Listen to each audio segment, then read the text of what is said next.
Good morning, people. We're gonna turn 15 2x6s from Home Depot into a $6,800 modern sofa. Okay, so to start us off now, we're gonna make these 2x6s not look like 2x6s. The best way to do that is to cut off all the round edges. The other thing we needed from this was for these boards to be a little bit less than 5 inches so that our total platform width was only 29 inches. Next, we're gonna hop over here to my JLT clamp racking system. That way we can put a super sturdy joint on these by clamping them with a ton of pressure. Obviously, you don't need this system to do that. This just makes it easier and is gonna clear a lot of space for me. That way I can use my pipe clamps and other things in the shop for the back and arm panels that we'll be gluing up in a minute. There's definitely a better way to spread glue than this with the little rollers, but I always tend to lose them or let them get so gummed up that they just stop working, so I just default back to spreading things out with my fingers. You always want to use too much glue versus too little glue, as you can clean up, squeeze out, but if there's not enough glue, then your joint's going to be weak. Another thing to notice here is that I put those strips of wood down each side, and that is to prevent the clamps themselves from damaging or bruising the wood as I apply a ton of pressure to them. Another easy thing to do is to use angle iron and a clamp on each one of the seams of these pieces of wood to hold them in line as best as possible so that as I'm applying pressure with the clamps, they don't slide apart and create an uneven surface along the top. So here you'll see me use an extra piece of pipe as a cheat bar or to gain a bunch of extra torque. That way I can apply a massive amount of pressure with the clamps and increase the overall stability of the joints. So while that glue sets up, I want to take a second to try to figure out this angle and kind of take note of what's going on here with the way they have the leg attached.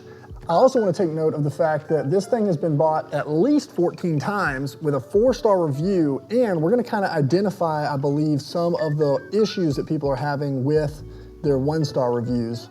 One of my favorite things to do is analyze the flaws in mass-produced furniture that then show up and have repercussions on the customer when people don't understand how to join wood together correctly. You can see that reflected in this review here by Miss Denise Slauson. So check this line out. Less than 1 month after receiving this piece, the seams on the wood started to separate and crack. I ordered mine in the black finish, so the cracks are especially visible. Here's why I think that is. So if you look at this leg here, and then this top, that's just a panel of boards glued together like we're doing out there. The leg is the same.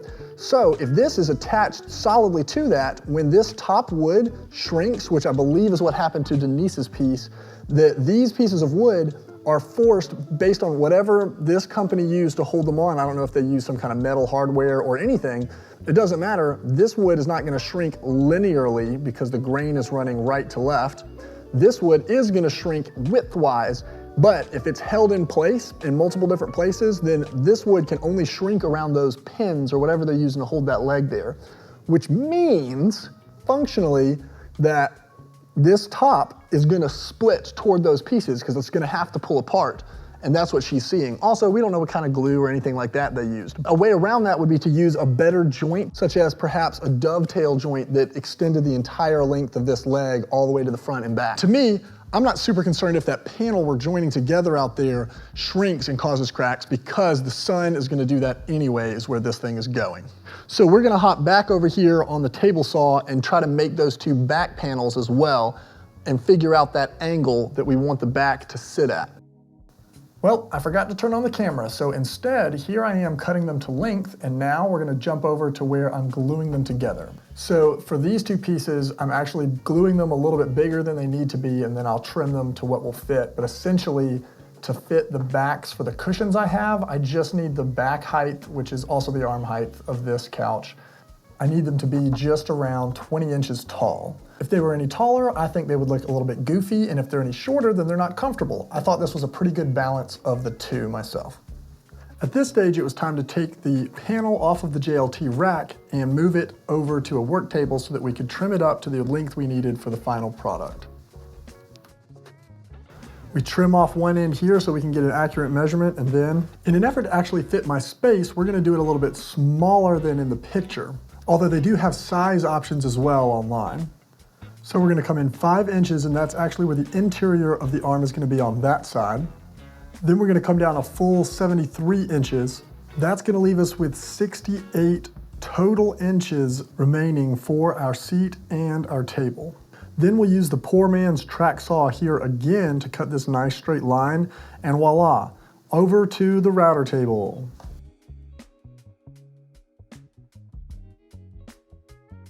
So if you've never used one of these router sleds before, you have to level the panel out with some wedges, that way it doesn't move. There's no flex in it if you were to push down on it. And then I just use a couple of corner pieces of wood to lock the whole thing down.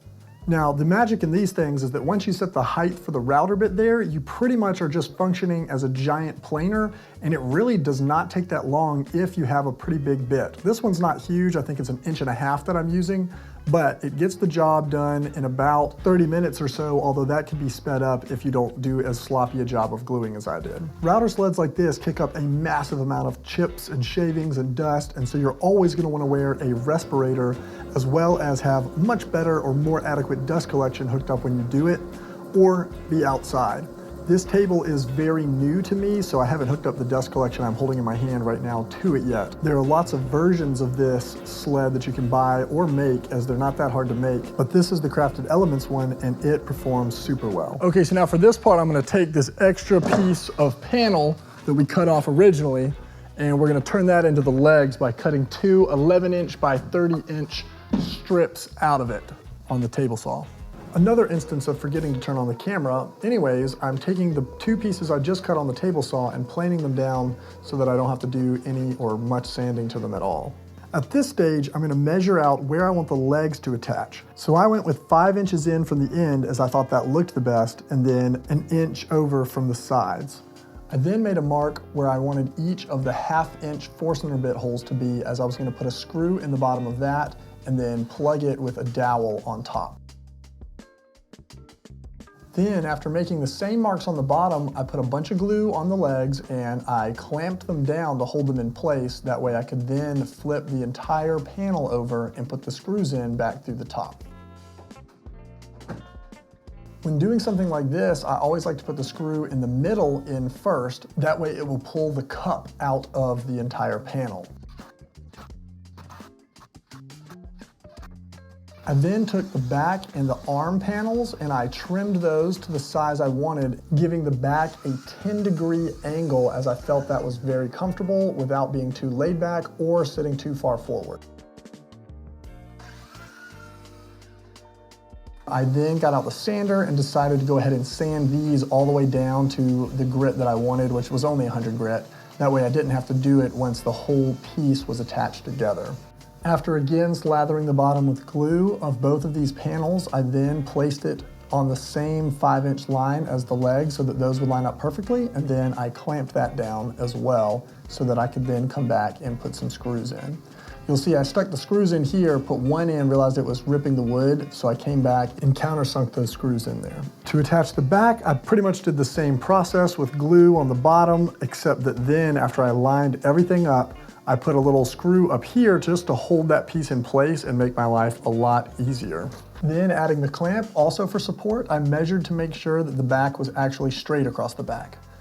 Then I made some marks on the bottom, that way I could put in some screws, my last 2 Craig screws in fact, before I used a bunch of the 3-inch deck screws that I had in the shop already. So to attach the arm to the back, I pretty much did the same thing I did earlier with the 1/2-inch Forstner bit holes.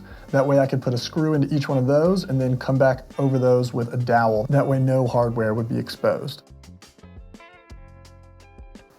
After filling in all the dowels on the table, I came back with my 100 grit sandpaper and just hit the entire thing, trying to get rid of all the extra glue and markups and everything that I'd done to it.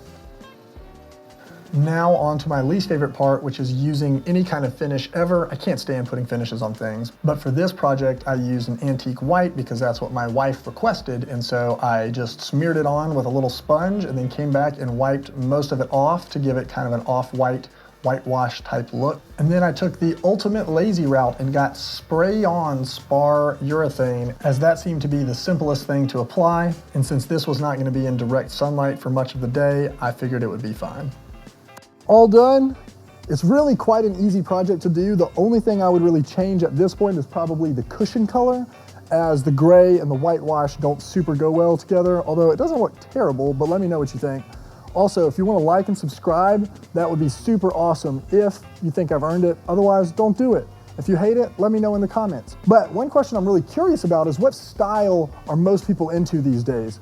Do you like the modern style, like a mid-century look, a rustic, that kind of log cabin feel? If you could drop that in the comments, just let me know what y'all think, as I'm really curious what people are into these days.